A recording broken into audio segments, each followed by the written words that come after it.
And you know, these numbers, I'm not used to, legislative numbers, 83 and $43 million.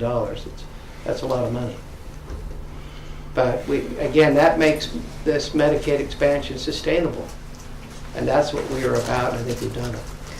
Wouldn't it be There's the sustainable chart if you want to see it. if the Pretty good. hospitals were willing to go ahead with that tax in an ongoing way? My understanding is it had to be put in as a last resort, as an ongoing $15 million source of revenue.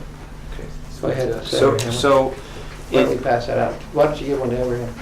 it was in there originally one time because we were banking exclusively on getting these waivers. And if the waivers were granted, it wasn't necessary. It was put back in there as an ongoing assessment in the event that we don't get the waivers and we're on the full expansion fallback plan, because you're correct, it does make it work better if there's more money available. My understanding was the hospitals just wouldn't go for it and insisted it only be a last resort.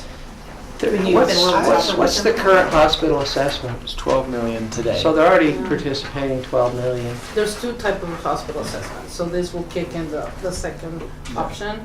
And I think, to the point of the Senator, in order to have this whole coverage, they need to have more participation. I think most legislators agree. And I wasn't in the hospital negotiations, but I never got a sense that they were unwilling. I don't know that that's an accurate statement. Philosophically, I mean, if they're outside of the individuals who get insurance, or if they're the sort of secondary beneficiaries of the expansion, why not have them pay this ongoing? That was part of the logic. But that's not where you ended up, right? No, there is ongoing if we expand. It is ongoing. It's just that we don't use their money first. They're in ongoing. Oh, I thought it was just.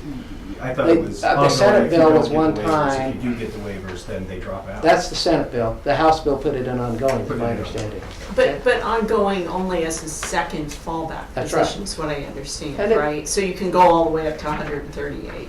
Yes, but doesn't that make sense that if you don't need you don't need the money, you don't take it away from people? And when we need the money, that assessment's there.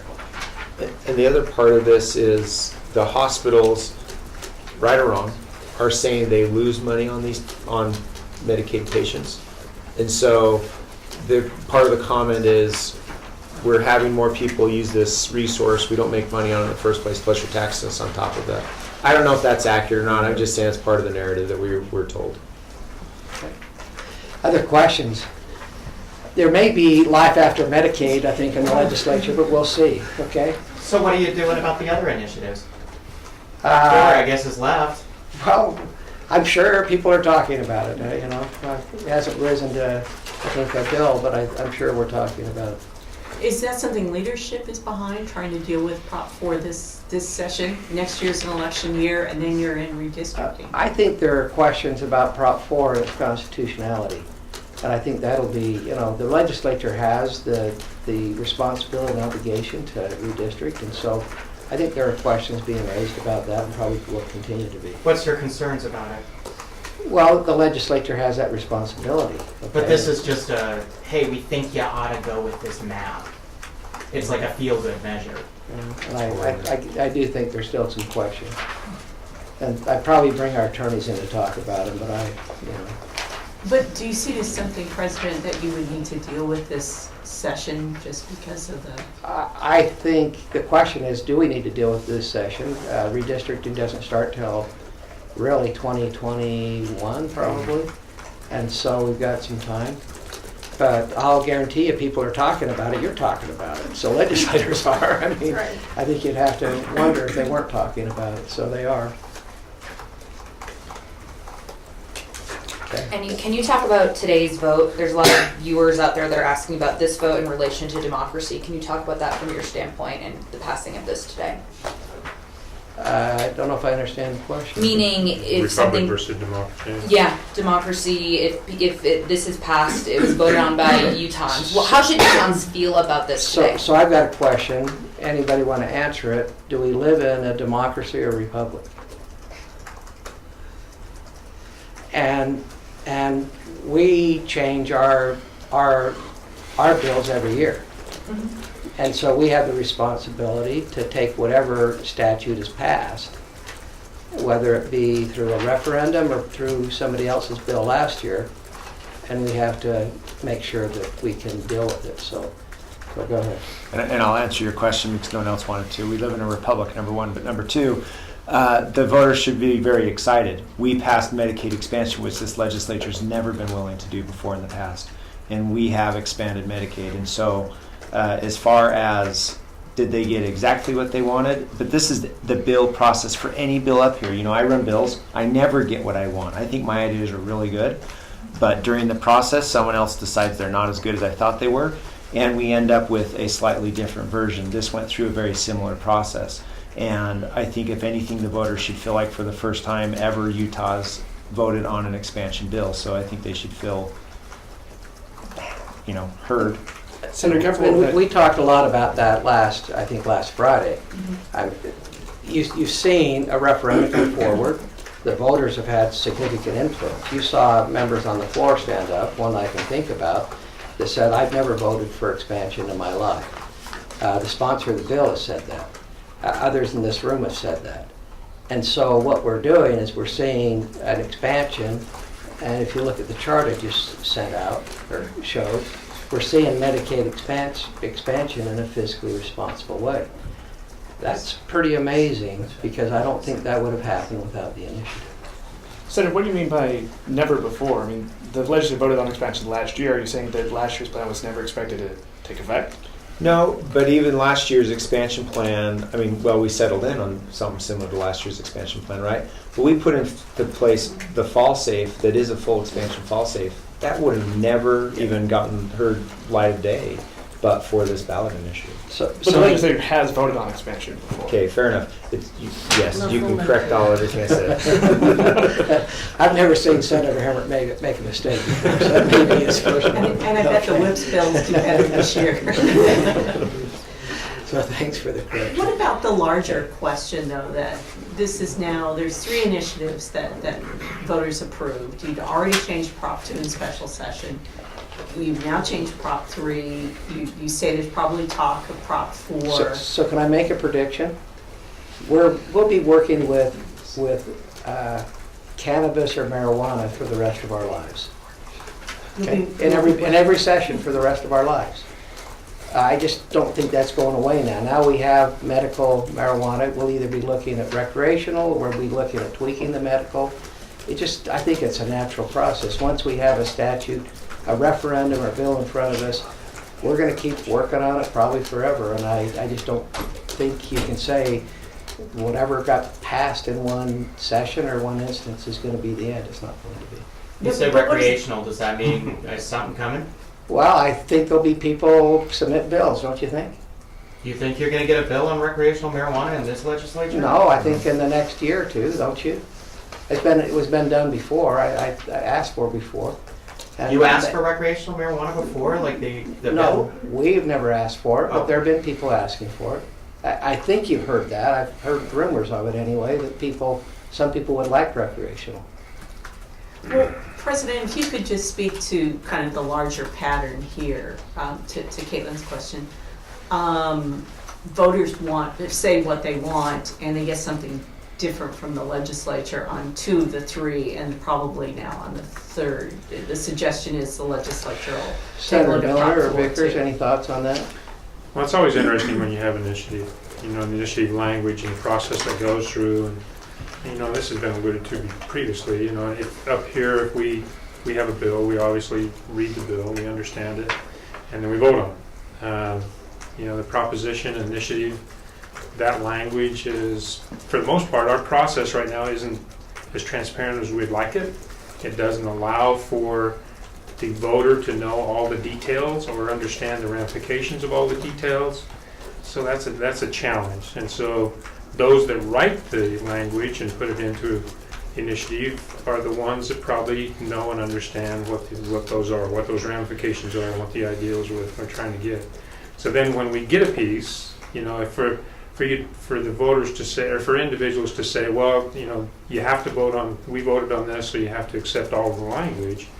What if that is unconstitutional? What if it doesn't meet up with our statute? Those are things that we have to address. So that's the way. Now, other states, that's not the same. It's my understanding that Colorado, when an initiative language passes, that's it. You're stuck with that language. I like the process of being able to refine it. And I'm one of those that there's a couple of these things that I probably wouldn't have ever moved on, but because of the initiative language and the proposition that come back and the people speaking up and voting for those, it's caused me to move. And so I think that process is a refining process and an appropriate process to go through as we come up with the laws that are best and most effective for the state of Utah.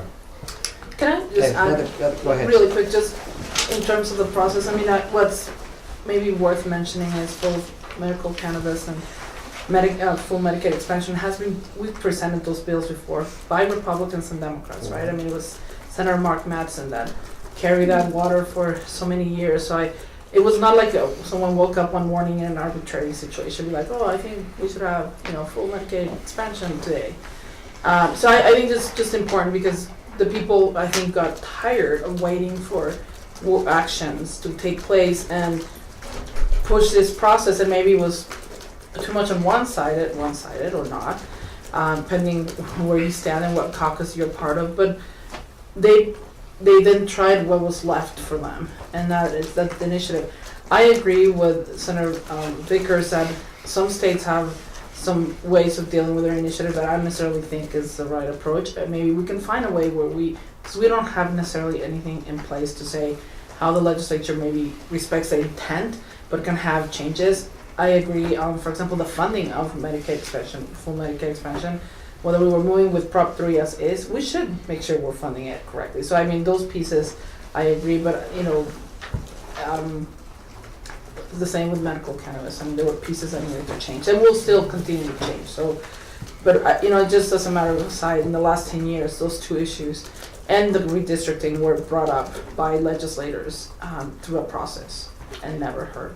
I mean, You mean we'll probably hear about Medicaid? For the rest of your lives, the same as cannabis. Yeah. So I think that's part of the process.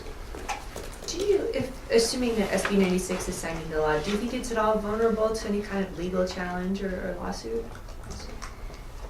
You're asking the wrong person. There may be a few attorneys, but I haven't heard that. So, As you guys start, now that you're done with Medicaid, you're going to start talking serious about tax reform, I think. thank you.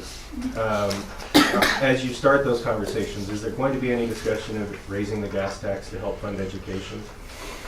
I've not heard that, but education funding is, I think, on the front of all of our minds. Again, look at this graph. Where does the red come from? Yeah. And you heard Senator Hemmert talk about the fact that as we move back and forth from our general fund to our education fund, that education sometimes becomes the accordion. Yeah. And if you take that red out of education, what does it do? And I think education funding is what we're trying to protect. Well, you can't really take the red out of education funding anymore, right? You're down to about $200 million in sales tax left in education. So And that's the whole point of tax reform. Yeah. So anyway, One last question. But I mean, is that an area where you feel like the voters have spoken and they got it right? I didn't, On the gas tax probably. on the gas tax. Yeah, we know that gas taxes has no inflationary element to it. I think it's really something that we need to continue to talk about. One of those addition to some of the other things we're talking about. I could follow up a little bit. Just, in that discussion is going to be ongoing with tax modernization, tax reform, call it what you will. But one of the challenges with the sales tax base is that we pull $600 million out of it every year and put it into transportation. So, as we look at infrastructure needs across the state, we're in a robust economy. We're in a very good position right now. But if you start to add up all the infrastructure needs, and I mean education is both public and higher ed is a component of that, transportation, water, and other infrastructure needs across the state. If you start adding those up and say, okay, and projecting those out for 10 years, and here's our revenues and where we're going, I think we still have a problem with trying to meet those needs. So we've got a challenge there. One last question. Anyone? If not, we're done. Thank you. Thank you. Thank you. Oh, thanks. That's enough.